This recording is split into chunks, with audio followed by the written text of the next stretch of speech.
Hello everyone, welcome back to our channel. जैसे कि आपको पता है बायोलॉजी मॉक टेस्ट हम कर रहे हैं, चाहे आप केवीएस का एग्ज़ाम दे रहे हो, DSSB का एग्ज़ाम दे रहे हो, एनवीएस का एग्ज़ाम दे रहे हो, EMRS का एग्ज़ाम दे रहे हो, एस्टेट का एग्ज़ाम दे रहे हो, आप कोई भी TGT साइंस का एग्ज़ाम दे रहे हो तो उसके बायोलॉजी के क्वेश्चन हम कर रहे हैं। तो आज हम करेंगे बायोलॉजी मॉक टेस्ट 3, जिसमें 30 क्वेश्चन हो गए। आपको अपना स्कोर ज़रूर बताना है। पहला क्वेश्चन है, hi I am your favourite curd which you eat in different form such as dahi and raita, do you know which bacteria convert milk into curd. तो यहाँ पर दही आपसे कह रही है कि आप मुझे डिफरेंट फॉर्म्स में खाते हो, दही की फॉर्म में खाते हो, रायता की फॉर्म में खाते हो, तो आपको पता है कि मिल्क से कर्ड बनाने का काम कौन सा बैक्टीरिया करता है? मिथानोजेंस, एसिटोबैक्टर, कोलिस्ट्रीडियम या फिर लैक्टोबैसिलस। तो आपको पता है जो हमारा लैक्टोबैसिलस होता है वो क्या करता है? मिल्क को कर्ड में कन्वर्ट करने का काम करता है, दूध से दही बनाने का काम करता है। Hello guys, I am Agave Plant. Do you know me? I use a different method for reproduction. Identify the method I used for vegetative propagation. तो अगेव प्लांट आपसे पूछ रहा है कि मैं वेजिटेटिव रिप्रोडक्शन का एक मेथड इस्तेमाल करता हूँ, वो आपको बताना है। राइजोम, ऑफसेट, रनर या फिर बुलबिल। तो आपको पता है राइजोम किसके अंदर देखने को मिलता है? बनाना के अंदर आपको राइजोम के थ्रू प्रोपगेट करता है हमारा बनाना। ऑफसेट के थ्रू प्रोपगेट करता है हमारा वाटर हाइसिन, जिसको हम टेरर ऑफ बंगाल भी कहते हैं, और रनर के थ्रू प्रोपगेट करती है हमारी स्ट्रॉबेरी और हमारे ग्रासेस भी, ठीक है। और जो अगेव प्लांट है वो किसके थ्रू प्रोपगेट करता है? बुलबिल स्ट्रक्चर के थ्रू प्रोपगेट करता है। नेक्स्ट है, hi guys I am a corn plant, I have very light and non-sticky pollen grains. Do you know why? Because my pollen grain pollinated with the help of wind, which is known as।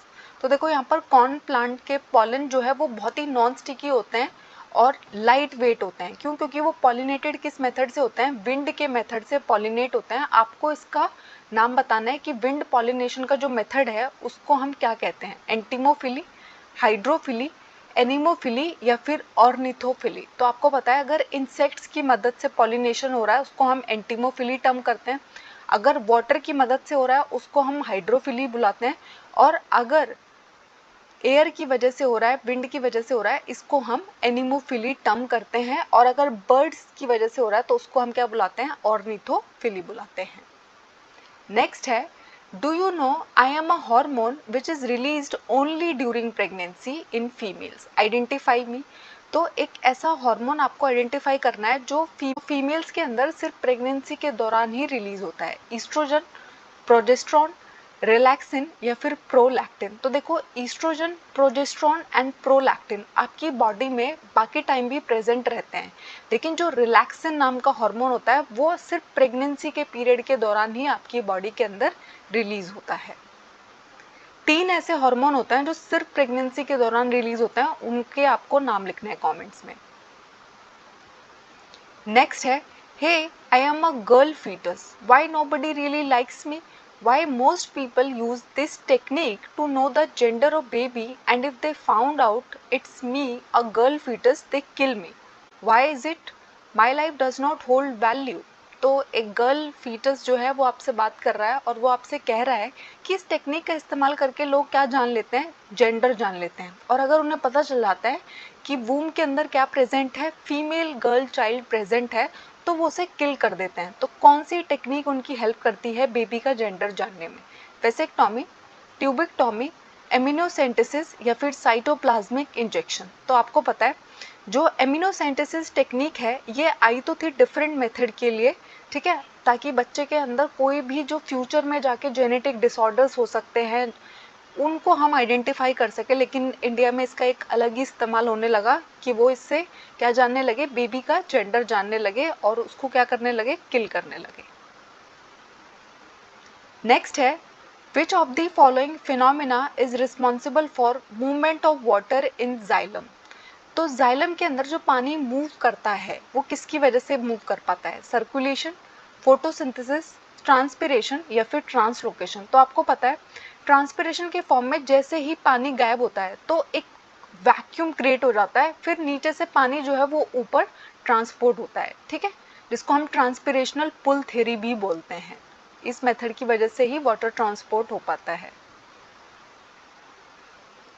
Next है which of the following plant hormone responsible for wilting of leaves. तो कभी कभी आप देखते हो आपके पौधे की जो पत्तियां होती है वो इस तरीके से एकदम मुरझा जाती है, तो इसके लिए कौन रिस्पॉन्सिबल होता है? साइटोकाइनिन, ऑक्सिन, जिब्रेलिन्स या फिर एब्सिसिक एसिड। तो आपको पता है जो हमारी लीव्स का विल्टिंग है या फिर पत्तियों का गिर जाना है, ये सब कुछ किसकी वजह से होता है? एब्सिसिक एसिड की वजह से होता है। ठीक है, इसको हम स्ट्रेस हार्मोन भी बोलते हैं। जब प्लांट स्ट्रेस में होता है तो ये हार्मोन रिलीज होने लग जाता है प्लांट के अंदर। नेक्स्ट है under production of hormone by the adrenal cortex lead to fatigue, this disease is known as. आपका जो एड्रिनल कॉर्टेक्स है, अगर उसके अंदर से जो हार्मोन है उनका अंडर प्रोडक्शन हो रहा है, यानी कि वो कम अमाउंट में रिलीज हो रहे हैं, तो आपको है ना बहुत ही कमजोरी फील होती है, फटीग फील होती है। इस डिजीज को हम क्या बोलते हैं? Graves disease, Addison disease, diabetes mellitus या फिर एक्रोमेगेली। तो आपको पता है इसको हम क्या बुलाते हैं? एडिसन डिजीज बुलाते हैं। ठीक है, आप मुझे बताएंगे ग्रेव्स डिजीज और एक्रोमेगेली और डायबिटीज मेलाइटिस के रीजन क्या होते हैं। नेक्स्ट है which of the following statement is are true regarding arteries. तो आर्टरीज के बारे में आपको स्टेटमेंट पढ़ने हैं 4 और बताना है कौन से स्टेटमेंट सही है। Blood flows at high pressure and speed, they are thick walled, they carry oxygen rich blood only, they have valves. तो आपको पता है आर्टरीज के अंदर जो ब्लड है वो हाई प्रेशर और स्पीड से बहता है, ये बिल्कुल सही स्टेटमेंट है। हमारी जो आर्टरीज है उसकी जो वॉल होती है वो थिक होती है, ये भी करेक्ट स्टेटमेंट है। वो सिर्फ ऑक्सीजन रिच ब्लड को कैरी करती है। देखो ओनली लिख दिया तो गलत हो गया है, क्योंकि जो पल्मोनरी आर्टरी होती है वो डीऑक्सीनेटेड ब्लड को भी कैरी करती है। दे हैव वॉल्व्स, तो आपको पता है वॉल्व्स प्रेजेंट नहीं होती है आर्टरीज के अंदर, किसके अंदर प्रेजेंट होती है? वेन्स के अंदर प्रेजेंट होती है। तो कौन से हमारे सही स्टेटमेंट है? A and B only. Next है dash is the largest exocrine gland and dash is the largest endocrine gland in human beings respectively. आपको ह्यूमंस के अंदर सबसे बड़ा एक्सोक्राइन ग्लैंड बताना है और सबसे बड़ा एंडोक्राइन ग्लैंड बताना है। Pancreas and ovary, pancreas and thyroid, liver and thyroid या फिर लिवर एंड पैनक्रियाज। तो आपको पता है हमारी बॉडी के अंदर सबसे बड़ा जो लार्जेस्ट एक्सोक्राइन ग्लैंड है वो लिवर होता है, और जो सबसे बड़ा एंडोक्राइन ग्लैंड होता है वो थायराइड होता है। नेक्स्ट है when placed in a hypotonic solution the size of the cell dash increases, decreases, remain same, can't say. तो आपको पता है जब आप अपनी सेल को है ना 3 डिफरेंट टाइप के सॉल्यूशन में रखते हो, एक होता है हाइपोटोनिक, एक होता है आइसोटोनिक और एक होता है हाइपरटोनिक। तो जब आप आइसोटोनिक में रखते हो तो जो साइज है सेल का वो एकदम सेम रहता है। कब होता है ऐसा? आइसोटोनिक पे। हाइपर में क्या होता है? सेल जो है वो श्रिंक कर जाती है, और हाइपोटोनिक में क्या होता है? स्वेल कर जाती है, इंक्रीज कर जाता है। सेल का जो साइज है वो क्या कर जाएगा? इंक्रीज कर जाएगा। ठीक है, नेक्स्ट है which of the following cell organelles have their own DNA and ribosomes. आपको ऐसे सेल ऑर्गेनल्स के नाम बताने हैं जिनके पास खुद का डीएनए और राइबोसोम्स प्रेजेंट है। Mitochondria and vacuoles, plastid and vacuole, lysosomes and plastid, mitochondria and plastid. तो आपको पता है हमारी बॉडी के अंदर जो माइटोकॉन्ड्रिया है और प्लास्टिड्स है वो दोनों के पास खुद का डीएनए और राइबोसोम्स प्रेजेंट है। नेक्स्ट है heterocyst is present in nostoc which prevent the entry of oxygen during nitrogen fixation, nostoc belong to। तो आपको पता है अगर आप नॉस्टॉक को देखोगे तो आपको उसके अंदर है ना हेटेरोसिस्ट जैसा एक स्ट्रक्चर दिखाई देता है। ये क्या करता है? जब ये नाइट्रोजन फिक्सेशन कर रहे होते हैं उस दौरान ऑक्सीजन की एंट्री को प्रिवेंट करता है, क्योंकि आपको पता है नाइट्रोजन फिक्सेशन के दौरान ऑक्सीजन प्रेजेंट नहीं होनी चाहिए। जो नॉस्टॉक है वो किससे बिलोंग करता है? प्रोटिस्टा से, एल्गी से, आर्की बैक्टीरिया से या फिर यू बैक्टीरिया से। तो आपको पता है जो हमारा नॉस्टॉक है वो किससे बिलोंग करता है? यू बैक्टीरिया से बिलोंग करता है। नेक्स्ट है which of the following statement is incorrect about mycoplasma. तो आपको माइकोप्लाज्मा के बारे में 4 स्टेटमेंट दे रखी है, आपको गलत स्टेटमेंट आइडेंटिफाई करनी है।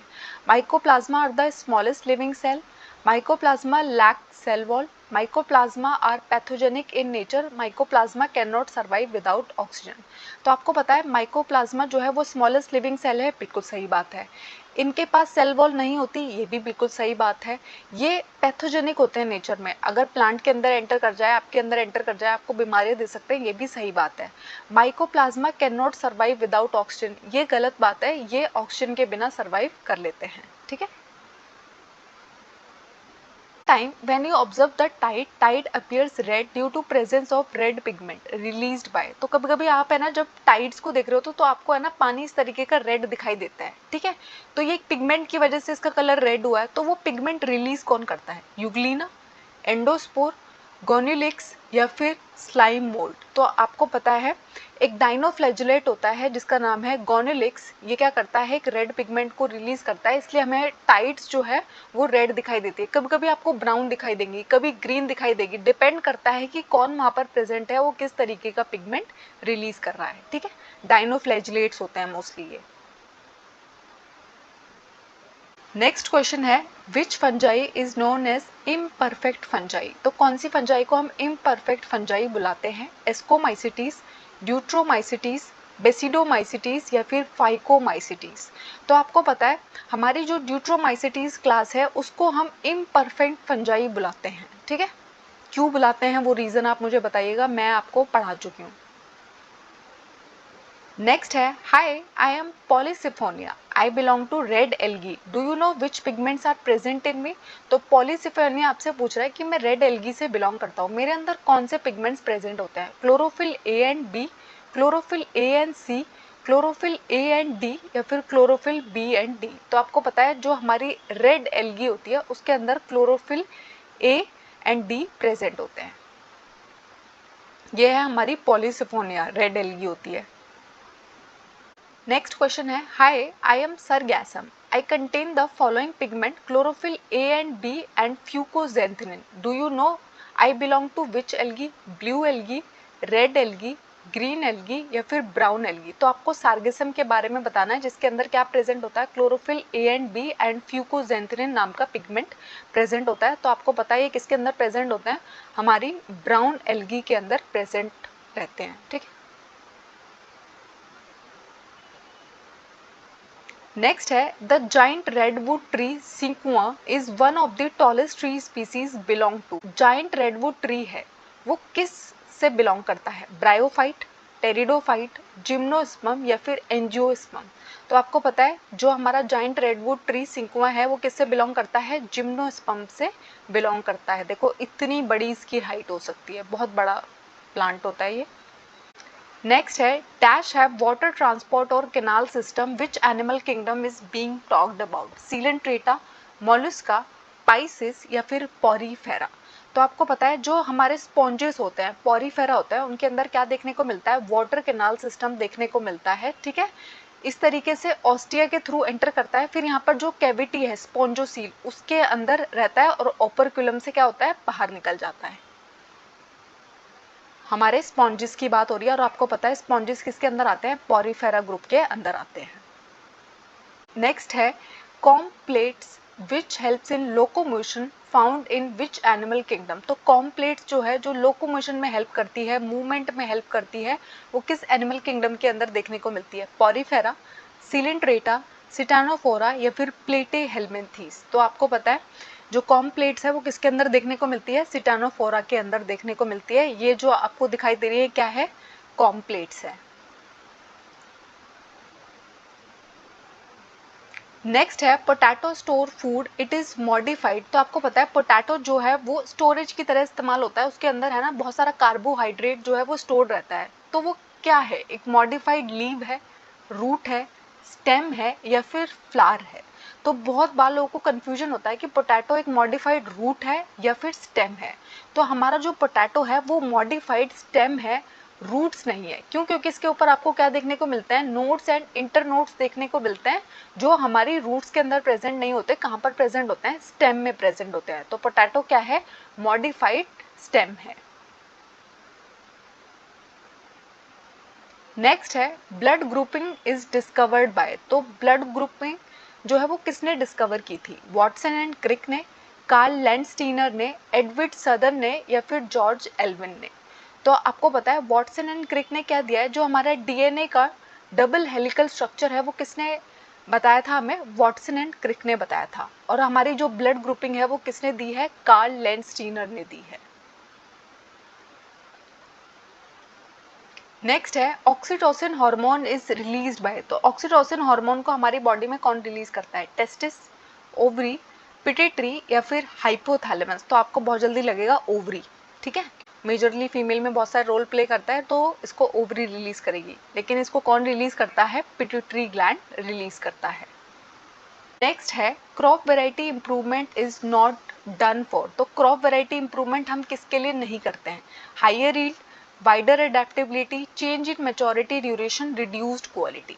तो आपको पता है हायर यील्ड के लिए हम क्रॉप इंप्रूवमेंट वेराइटी करते हैं, वाइडर एडेप्टेबिलिटी भी चाहते हैं, मैच्योरिटी ड्यूरेशन में चेंज भी चाहते हैं, लेकिन रिड्यूस क्वालिटी नहीं, इम्प्रूव्ड क्वालिटी चाहिए हमें, ठीक है। नेक्स्ट है sun hemp, guar are ploughed into the soil to produce, तो जो सन हेम्प का प्लांट है, गुआर का प्लांट है, उसको डायरेक्टली हमने जमीन में प्लग कर दिया, क्या प्राप्त करने के लिए, compost, vermi compost, green manure या फिर फर्टिलाइजर। तो आपको पता है जब आप अपने directly green plant specially sun hemp and guar को डायरेक्टली मल्च कर देते हो सॉइल के अंदर, तो उससे हमें क्या मिलता है, ग्रीन मैन्योर मिलता है, ठीक है। इस तरीके से हमारे सन हेम्प के प्लांट होते हैं, इनको हम डायरेक्टली मल्च कर देंगे जमीन के अंदर और इससे हमें क्या मिलेगा, ग्रीन मैन्योर मिलेगा। इनके अंदर जितना भी नाइट्रोजन था, फॉस्फोरस था, जितने भी इंपॉर्टेंट मिनरल्स थे, वो सब किसको मिल जाते हैं, डायरेक्टली हमारी सॉइल को मिल जाते हैं, और इसको हम क्या बोलते हैं, ग्रीन मैन्योर बोलते हैं, ठीक है। नेक्स्ट है who is the father of vaccination, तो वैक्सीनेशन के फादर कौन है, Robert Koch, Robert Brown, Alexander Fleming या फिर एडवर्ड जेनर। तो देखो रॉबर्ट कोच ने क्या किया था, आपका जो एंथ्रेक्स का बैक्टीरिया है, बैसिलस एंथ्रेसिस, उसकी खोज की थी। रॉबर्ट ब्राउन ने क्या किया था, न्यूक्लियस की डिस्कवरी की थी। अलेक्जेंडर फ्लेमिंग ने क्या किया था, पेनिसिलिन नाम की जो एंटीबायोटिक है उसकी डिस्कवरी की थी। और एडवर्ड जेनर ने क्या किया था, वैक्सीनेशन के बारे में खोज की थी। नेक्स्ट है Ganga action plan started in which year, तो गंगा एक्शन प्लान जो है वो किस ईयर में स्टार्ट हुआ, 2014, 2016, 1985, 1975। तो आपको पता है गंगा एक्शन प्लान जो है वो स्टार्ट हुआ 1985 में, ठीक है। नेक्स्ट एंड लास्ट क्वेश्चन है 5R which of the following is not part of 5R, तो हमारे एनवायरनमेंट को प्रोटेक्ट करने के लिए हम 5R फॉलो करते हैं, उनमें से कौन इसका पार्ट नहीं है, रिफ्यूज, रिड्यूस, रीयूज, रिसाइकल या फिर रीइम्बर्स। तो देखो रिफ्यूज होता है, रिड्यूस होता है, रीयूज होता है, रिसाइकल होता है, लेकिन रीइम्बर्स जो है वो इसका पार्ट नहीं है। यहाँ पर कौन आएगा, 5R कौन होता है हमारा, रीपर्पस, ठीक है। आपको अपना स्कोर जरूर लिख के बताना है कि आपका क्या स्कोर रहा। थैंक यू, आई होप इसमें आपको कोई डाउट नहीं है। अगर कोई डाउट है तो मुझे कमेंट्स में ज़रूर बताइएगा। हमारे चैनल को लाइक कीजिएगा, शेयर कीजिएगा, सब्सक्राइब कीजिएगा।